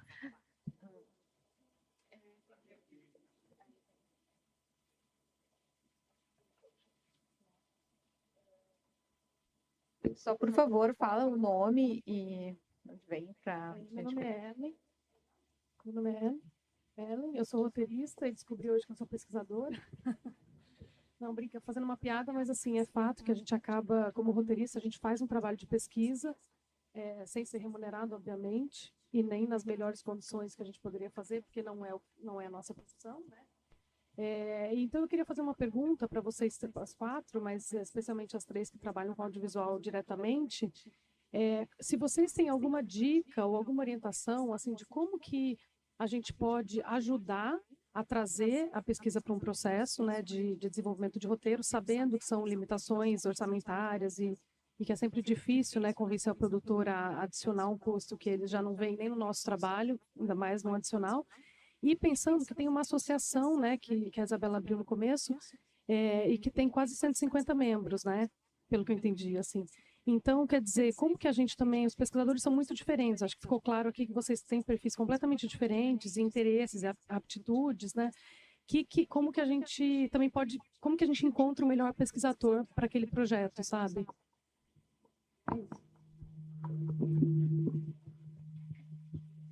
Ótima pergunta. Acho que tem que desligar o.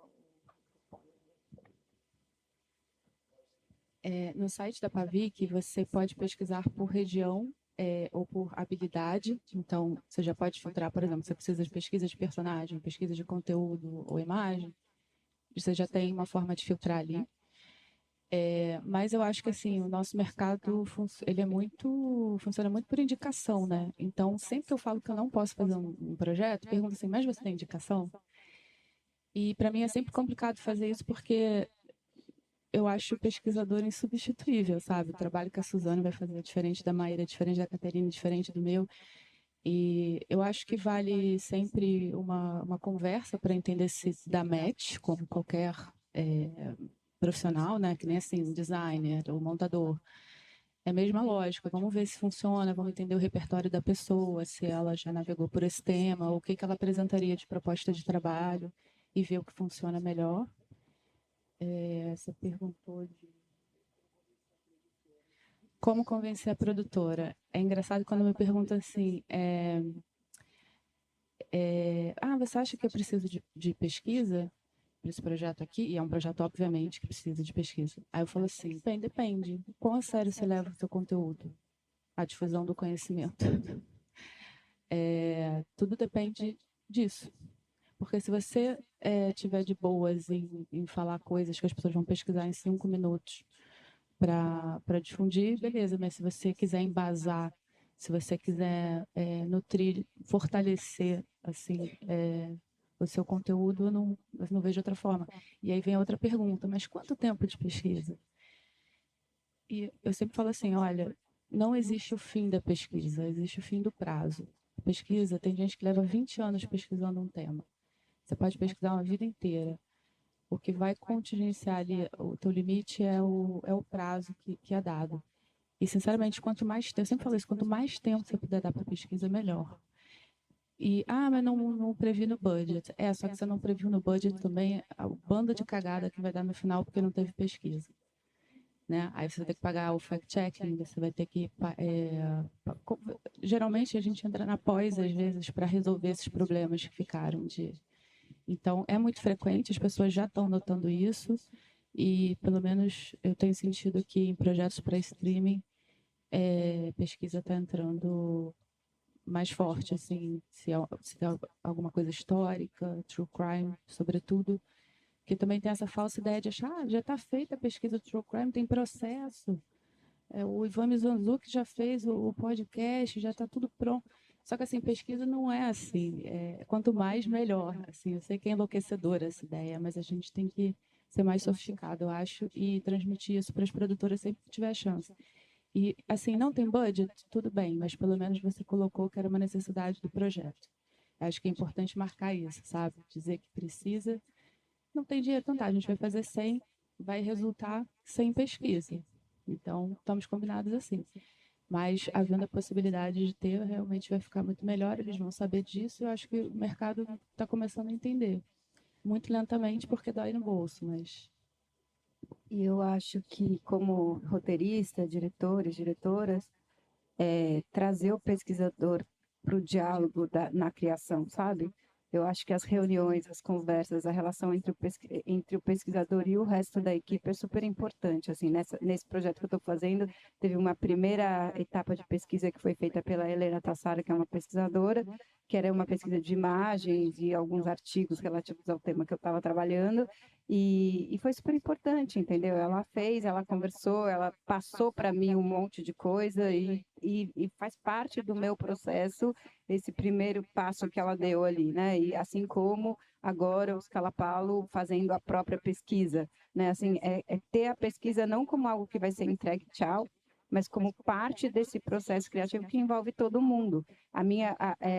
Nossa, falando muito desse processo, mas é porque talvez tenha sido o mais complicado que eu fiz, porque eram assim muitos povos indígenas diferentes, muitas línguas, um território grande, 1000 questões. Então, assim, quando eu terminei a pesquisa, quando o roteiro estava pronto, eu passei aí para o Xingu com a Bel Berlink e com a O2 para ajudar nos diálogos ali das conversas com cada um dos povos. Então, assim, ela vai em muitos níveis e você fica do início ao fim, ou profissionais diferentes também, porque, né, enfim, tem pessoas que são mais especializadas num tipo de pesquisa e outro em outro, mas, assim, eu acho que a gente tem um hábito de, entregou a pesquisa. Peguei aqui o pacotinho da pesquisa, tchau, entendeu? E muitas vezes o diretor ou o roteirista não sabe nem ler essa pesquisa. Então, a apresentação da pesquisa é muito importante. Mais uma pergunta? Olá, boa tarde. Eu sou Alexandre, sou roteirista. Eu, na verdade, tenho uma pergunta um pouco vaga, mas quando a gente está no começo da nossa trajetória e a gente quer fazer um trabalho que envolva uma pesquisa, até para dar sei lá, diferenciar o projeto, fazer uma coisa mais bacana, é muito comum, pelo menos a minha experiência, que você se distraia um pouco na pesquisa, assim, especialmente quando, sei lá, tem um exemplo meio pessoal de um filme de terror de época e você vai descobrindo coisas, ainda Dr. Google e tal, não é uma coisa bem pouco sofisticada, mas parece que das vezes que eu tive, eu me distraí muito com esse processo e acabei com muita coisa e acabei não tendo esse foco, né, talvez nessa primeira experiência. Aí queria saber se teria alguma dica para esses projetos assim, mais pessoais, de pessoas que ainda estão nesse começo, de fazer uma pesquisa que seja focada e não acabe dispersando mais do que concentrando. a minha orientadora do mestrado dizia que a pior coisa que um pesquisador pode ganhar é um arquivo. Eu acho que tem a ver com esse processo de como é que você recorta, né? Eu acho que o recorte é fundamental, o recorte para a pesquisa, o recorte para o roteiro, o recorte para, né? Então, eu acho que talvez não tenha uma explicação tão técnica, mas basicamente você tem que achar o coração daquilo que você está pesquisando, e não se desviar desse coração, né? Então, eu acho que tem um processo aí de conseguir chegar na sua logline, né, naquilo que você está procurando. Esse filme é sobre o quê? E às vezes na pesquisa você descobre que ele é sobre outra coisa. Por exemplo, quando eu comecei a fazer esse filme que eu estava falando, que era um filme, uma pesquisa em busca de um filme, eu terminei descobrindo que era um filme sobre amor e não sobre crack, né? E isso foi se abrir ao processo de pesquisa, mas se abrir com escuta, né? E se abrir com foco de entender qual que era o critério nesse caso, era sobre o que as pessoas estão falando, o que as pessoas querem dividir comigo, o que é importante aqui nesse universo. Mas aí acho que cada caso é um caso, né? Estou falando de uma pesquisa de campo, mas a mesma coisa funciona para uma pesquisa de arquivo, né? Você conseguir achar esse recorte, acho que talvez vocês possam falar melhor sobre isso. Não, o que eu ia dizer é, tipo, passos bem simples, né? Tentar encontrar, de fato, o seu recorte específico. Não dá para você entrar numa pesquisa pensando filme de terror da década de 70. Porra, você vai longe aí, sabe? Filme de terror, legal. De que país? Década de 70? De que recorte de anos? Vai ser de um ano específico? 2 anos? Vamos começar por ali, sabe? Você quer filme de terror dirigido por que tipo de pessoas? Sempre ir recortando o máximo que for possível e abrindo conforme você for percebendo que pode abrir. Eu acho que é isso, é o processo contrário, porque geralmente a gente começa do grande para ver procurando foco. Tenta no começo. Às vezes eu sei que não é tão fácil, porque você não tem tão bem delimitado o que você quer. Mas exatamente por isso, ok, já que eu não tenho muito bem delimitado o que eu quero, eu vou tentar começar por aqui. Brasil 72, só feito no sul, sabe? Legal. Eu acho que aí sim você parte para abrir. Eu acho que é uma das formas possíveis. Talvez ainda tenha outras, mas eu acho que em termos práticos, aí pode dar uma ajuda para você. Então, eu ia sugerir uma coisa mais pragmática, que é o que eu adotei para minha vida, que é eu tenho um caderninho e todo dia eu coloco a data e minha meta de o que eu preciso fazer. Assistir esse filme, ver esse acervo, falar com essas pessoas, responder esses e-mails, pagar essas coisas, enfim, na ordem pessoal, profissional. E isso ajuda, eu acho, a você entender o que está ficando de fora, né? Que aí você vai ficando agoniado. Fala, pô, nunca eu consigo contemplar esse aqui, sempre pula para o outro dia. Então você consegue ter uma ideia do que está fugindo e, ao mesmo tempo, entender que a dispersão faz parte do processo, porque às vezes é quando você dispersa que você encontra uma pérola, sabe? Então também abraçar isso, tipo Mad Men, que o cara sempre cochilava antes de ter ideia, sabe? Fazer parte do processo. Então às vezes você dá uma desviada, você vai achar alguma coisa também. Então ter um espacinho para isso, mas tentar focar na tua meta ali, porque geralmente a gente tem um prazo para fazer também. Por isso que eu assim, sou mais. Eu fiz uma vez um laboratório de montagem com uma montadora maravilhosa e ela dizia que o principal instrumento dela de trabalho era o esquecimento. Eu achava isso maravilhoso, assim, porque ela realmente falava o que você esqueceu é um dado também, sabe? Mas, enfim, eu acho isso, eu uso isso muito até hoje. Bom, não estou lembrando. Bom, então, do que você está lembrando? Eu me pergunto disso. Ah, então, tá bom. Então, não levem tão a sério assim, mas, mas para mim funciona. Olá, consegue me ouvir? Eu sou Danilo, eu sou diretor e roteirista. Eu tenho uma questão que é o seguinte: como que é a visão de vocês com a saúde mental de um pesquisador, quando, por exemplo, é, eu, no caso, eu estou adentrando num mundo que eu tenho que investigar o que que é um coach no Brasil, e o algoritmo do meu Instagram agora só mostra coisas que estão mexendo muito com a minha cabeça, porque é difícil pesquisar isso. Como que vocês veem assim, essa separação entre temas muito delicados e que começam a bombardear as telas de vocês? Como conseguir ficar sempre no passo de, tá, minha saúde tem que ficar aqui resguardada para conseguir escrever, desenvolver, fazer o trabalho. Como vocês lidam com isso? Eu tive que criar uma conta fake no Instagram e uma conta fake no TikTok, porque para pesquisa era muito comum eu precisar usar, e teve uma pesquisa específica que queriam que eu pesquisasse influencers do mundo da cirurgia plástica. Cara, assim, primeiro que eu não sabia de influencer de cirurgia plástica. Eu achei que tinha influencers gostosas e gostosos, e eles, né, mas não da cirurgia plástica. Aí eu fui e assim, eu pesquisei, cara, meu Instagram virou um inferno. Até hoje o pessoal tá isso. Tanto que até falaram, ai, Suzane, posta uns stories. Eu não entro no meu Instagram pessoal nunca mais, entendeu? É péssimo. É horrível, eu entro, tipo, sabe, ou é gente cortada, ou é umas coisas estranhas. Eu falei, cara, por que que eu fiz isso? Então eu criei uma separação literal, porque não estava dando certo, assim, sabe? Mas enfim, comentem. Porque saúde mental eu não tenho lugar de fala para falar sobre.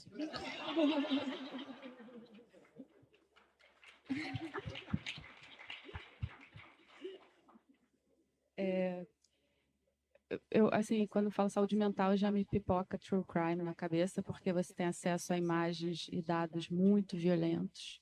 Muito violentos. Tem coisas que eu vi e que eu ouvi que eu jamais vou me esquecer. E especialmente agora eu estou fazendo um projeto sobre uma tragédia coletiva. E o que eu conversei com a produção é o seguinte: precisa ter um suporte psicológico, porque você assina um NDA com multa de 1 milhão, que você não pode falar nada sobre o projeto, né, nos streamings. Então você não pode falar para o seu marido, não pode falar, você não pode desabafar sobre isso, né? E você precisa deixar sair, da mesma forma que antes você precisa deixar sair. Então, até tem uma fala da Ayla Sampaio, tá aqui um Frapa também, vai falar sobre o Azeitona, que é uma empresa que justamente faz intermediação entre projetos de assuntos sensíveis e equipe, para você ter um ponto de apoio psicológico, e também elas fazem palestras anti-assédio, estimulando que a equipe trabalhe também em condições respeitosas com todos. E eu acho que é a melhor forma, porque eu acho muito sacanagem, né? A gente tem que pagar a terapia, tem que pagar o remédio, tem que, enfim, ver isso como se fosse pessoal, e não é da condição de trabalho. Então, acho importante que seja no trabalho também resolvido, e a azeitona é uma dessas soluções, mas é a que eu conheço. Quando eu fiquei de 2014 a 2017 no universo da Cracolândia de São Paulo, né? Eu fiz pesquisa de campo, como eu estava contando. Oi, é melhor?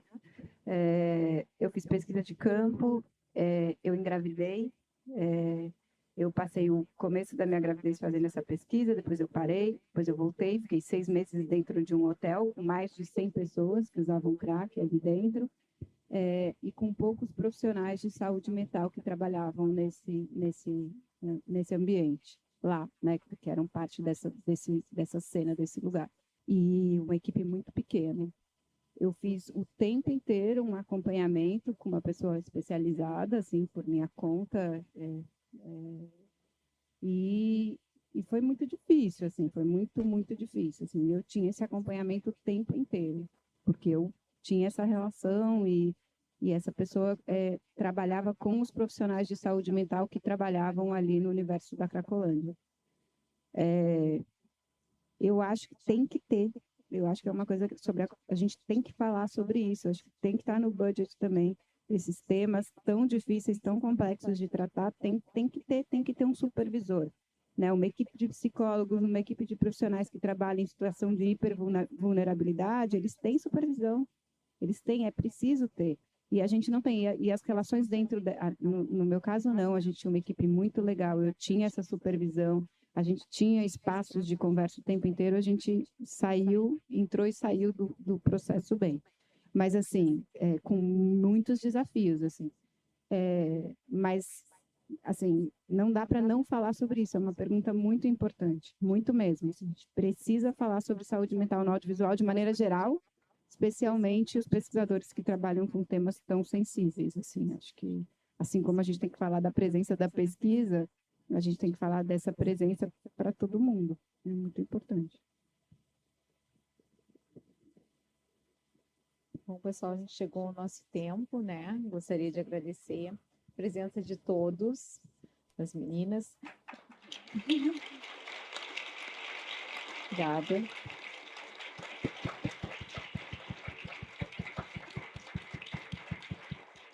Gostaria que vocês agradecessem, vocês querem agradecer? Cada um? Eu quero agradecer, né, vocês por estarem aqui, claro, ao pessoal pelo convite, a Pavic também por todo o apoio, e agradecer minha mãe e meu pai. Não, mentira, não quero agradecer eles não, péssimos, mas... Mas, não, de verdade, só um agradecimento geral mesmo pelo acompanhamento, pelo interesse de vocês, porque geralmente, como a Isa falou, muitas vezes é algo muito solitário ser pesquisador dentro desse campo. Então, saber que cada vez mais roteiristas estão interessados em saber como funcionam, estão a fim de saber como procurar, como ir atrás, excelente, tá bom? Eu mexo pouco no meu Instagram, mas se vocês quiserem pesquisa, tá? Procurem lá, Suzane Jardim, facinho, tô desempregada. Eu também queria agradecer a vocês. Eu falei, gente, quem vai numa mesa sobre pesquisa essa hora da manhã? Quando eu cheguei aqui, fiquei muito feliz que vocês estavam aqui. E agradecer ao FRAP e ao BR Lab pelo convite e a você pela mediação. Super obrigada. Gente.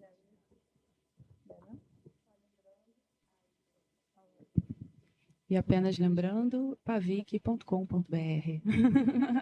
Obrigada a todos por terem